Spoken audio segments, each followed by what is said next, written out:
Berapa lama lagi kita akan kehabisan bahan bakar fosil dan bagaimana upaya dunia dalam menghadapinya? Tentu saja bahan bakar fosil ini lama-kelamaan pasti akan habis. Perkembangan teknologi baterai telah memberikan efek transformatif bagi masyarakat ketika teknologi terus berkembang. Perubahan apa yang bisa kita harapkan? Bayangkan melewati hari tanpa menggunakan satu baterai pun. Bisakah kamu melakukannya? Baik itu tanpa handphone, laptop, kendaraan listrik, atau gadget lainnya. Baterai tidak hanya menyimpan energi untuk digunakan di masa mendatang, tetapi juga memungkinkan alat dan mainan kita menjadi mobile. Dan ketika ekonomi di seluruh dunia mencoba melepaskan diri dari bahan bakar fosil di tengah pemanasan global, baterai memiliki potensi untuk memainkan peran yang lebih besar dalam menggerakkan masyarakat. Mungkin mengejutkan mengetahui bahwa baterai pertama kali terinspirasi dari ikan.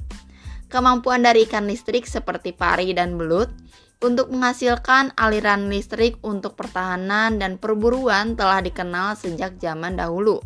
Tetapi penemu Italia, Alessandro Volta, yang menciptakan baterai listrik pertama setelah mempelajari hewan-hewan ini, tumpukan voltanya pada tahun 1799 terdiri dari cakram tembaga dan seng yang dipisahkan oleh kain yang dibasahi air asin. Itu adalah baterai pertama yang dapat memberikan arus kecil tapi stabil ke sirkuit. Para ilmuwan dengan cepat menyadari kegunaan alat semacam itu dan bergegas meningkatkan potensinya. Dan pada tahun 1859, fisikawan Prancis Gaston Plante menemukan baterai timbal asam. Baterai isi ulang pertama ini digunakan untuk menerangi gerbong kereta api dan masih digunakan secara luas hingga saat ini sebagai pengapian untuk mobil konvensional. Dan pada tahun 1888, Dr. Jerman Karl Gessner mengembangkan sel Lagrange, bentuk awal dari baterai listrik, menjadi baterai seng karbon pertama. Itu dijuluki sel kering karena tidak akan menumpahkan larutan cairnya. Jauh lebih kecil dari pendahulunya, baterai ini bertenaga senter, memperkenalkan era baterai konsumen. Baterai alkalin yang pertama kali dikembangkan pada awal abad ke-20 dan berhasil dikomersialkan pada tahun 1950-an memiliki kapasitas yang jauh lebih baik. Berikutnya, dalam evolusi baterai menggunakan unsur kimia litium sebagai batu loncatannya, dengan munculnya elektronik seperti ponsel, ada kebutuhan akan kapasitas baterai yang lebih besar. Berdasarkan penemuan oleh para ilmuwan termasuk John B. Goodenough dan Akira Yoshino, baterai lithium ion yang dapat diisi ulang diluncurkan pada tahun 1991. Mereka menjadi kekuatan revolusioner karena ukurannya yang kecil dan tegangannya tinggi, serta penyimpanan muatan. Mereka mengaktifkan elektronik portable dan baru-baru ini, kendaraan listrik. Kendaraan listrik yang lagi rame-ramenya seperti Tesla dan yang lain-lain. Mungkin suatu saat banyak orang yang akan memiliki kendaraan listrik seperti motor listrik, mobil listrik, dan kompor listrik. Evolusi baterai dari tumpukan volta ke sel Li-ion telah melihat kemajuan luar biasa dan perubahan sosial. Meskipun pengembangan baterai lambat dibandingkan dengan teknologi lainnya, terobosan yang telah mengubah industri hanya sedikit dan jarang terjadi.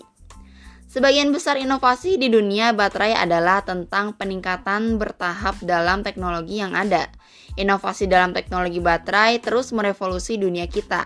Saat ini, baterai penyimpanan skala besar membantu menstabilkan jaringan listrik, dan negara-negara seperti Jepang melihatnya sebagai teknologi utama dalam upaya mencapai netralitas karbon pada tahun 2050.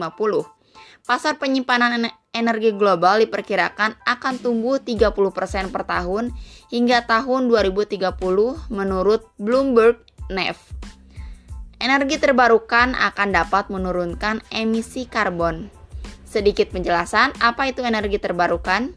Energi terbarukan adalah energi yang berasal dari proses alam yang berkelanjutan seperti tenaga surya, tenaga angin, arus air, proses biologi, dan panas bumi. Mengingat matahari tidak selalu bersinar dan angin tidak selalu bertiup, hal itu bisa menjadi tidak konsisten. Baterai dapat menyimpan energi terbarukan dalam jumlah megawatt yang dihasilkan dari angin dan sinar matahari untuk digunakan saat sumber tersebut tidak tersedia. Selama pemadaman listrik dalam baterai NAS, listrik dalam baterai NAS ini dapat memberi daya pada ribuan rumah dan bisnis. Baterai telah mengubah cara kita bekerja, hidup, dan bermain. Seiring dengan perkembangan teknologi, baterai dapat membantu meningkatkan ketergantungan kita pada energi terbarukan, membantu mengubah masyarakat lebih jauh lagi, dan menciptakan dunia yang lebih berkelanjutan. Kita tidak bisa terus-menerus memakai minyak atau selamanya memakai minyak. Harus ada pilihan yang lain selain minyak. Pelan-pelan mungkin kita akan beralih ke listrik, seperti negara-negara lain. Contohnya kendaraan dan kompor yang memakai listrik.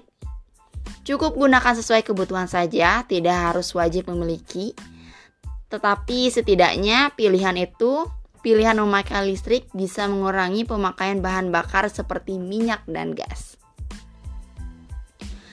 Semoga kedepannya ada pilihan atau solusi untuk bumi selain menggunakan minyak atau listrik ya.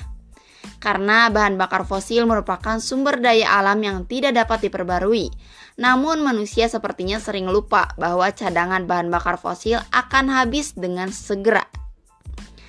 Sekian video kali ini, terima kasih yang sudah menonton. Semoga kalian selalu baik-baik saja. Sampai jumpa di video selanjutnya.